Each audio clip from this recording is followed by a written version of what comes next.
Welcome, dear listeners, to a special Christmas edition of Shropshire Ghost Tales. I am your host, Galactica Tranctica, and tonight, as you gather by the fire with your mugs and mulled wine or hot chocolate, I'll be taking you on a journey to the darker side of the festive season. Christmas is a time of joy, of warmth, but it is also a perfect season for ghostly encounters. After all, when the nights are long, the winds bite, and the snow muffles the world, the veil between this life and the next seems a little thinner. Tonight I bring you a tale of the haunting in the very heart of Shropshire, an eerie Christmas encounter that has been whispered through generations. So turn off the lights and listen closely. This is the story of the Christmas spirit of Much Wenlock.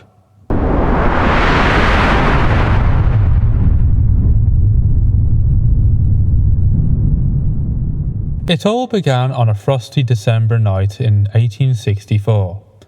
Much Wenlock, as we all know, is an ancient town, rich in history, with its abbey ruins and narrow streets that have stood the test of time.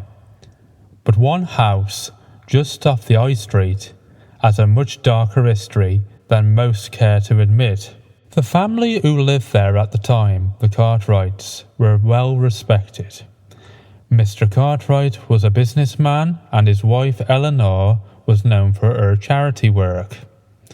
Together they had 2 children, Daniel and young Eliza.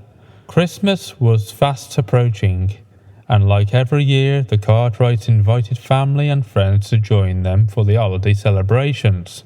The grand house was filled with the scent of evergreens, and fires roared in every hearth. Yet, despite the festive warmth, there was a sense of unease lingering in the air. Eliza, who was just 8 years old, had been complaining of strange happenings in the house. She'd hear the sound of footsteps in the hall at night, but no one was there. Her toys would move on their own, and every time she passed the grand mirror in the hallway, she claimed she saw someone standing behind her, a figure in white. Naturally, her parents brushed it off as a childish imagination. After all, the house was old, and the wind could play tricks on the mind. However, the night before Christmas Eve, things took a sinister turn. Eliza had been tucked into bed, her mother leaving her with a kiss and a promise of Christmas stockings filled with treats the next morning. The house had fallen into silence, save for the soft crackle of embers in the fireplace. But as the clock struck midnight, Eliza was awoken by a cold gust of wind sweeping through her room.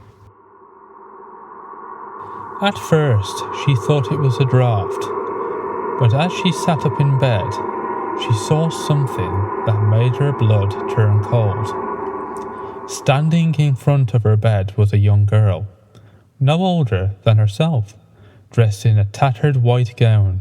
Her skin was pale as snow, and her eyes, dark, hollowed eyes, were fixed on Eliza with a look of sadness.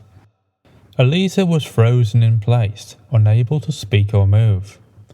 The girl slowly raised a finger to her lips, as if telling Eliza to be silent. And then, without a word, she turned and drifted out of the room. Too terrified to follow, Eliza buried herself under her covers, her heart pounding. The next morning, she told her parents about the ghostly visitor. But once again, they dismissed her story, believing she had simply been dreaming.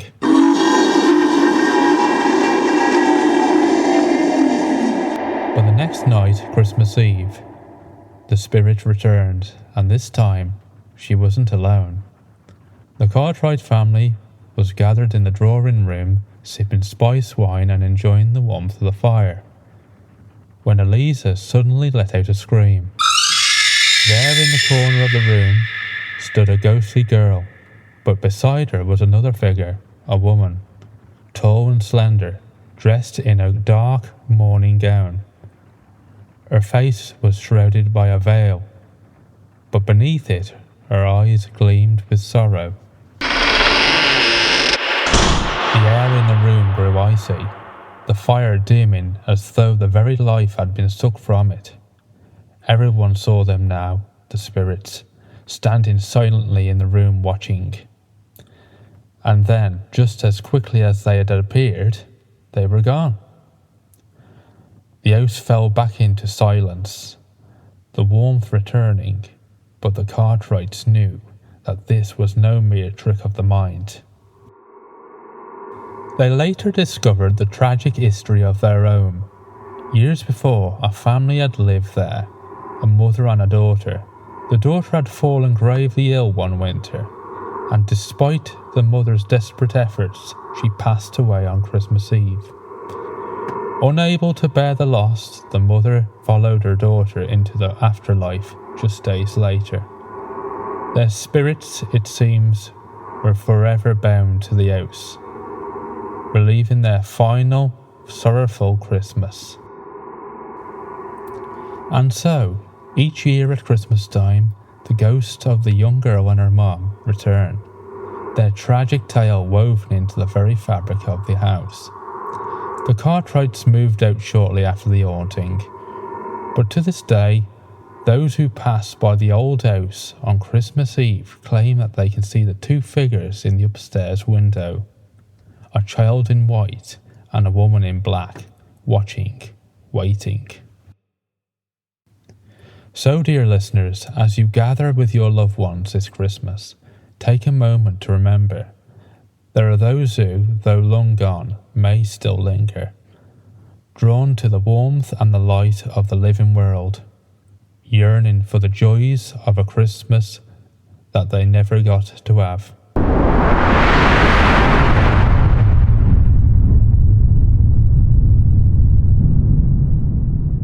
This has been Shropshire Ghost Tales, and I have been your host, Galactica Tranctica.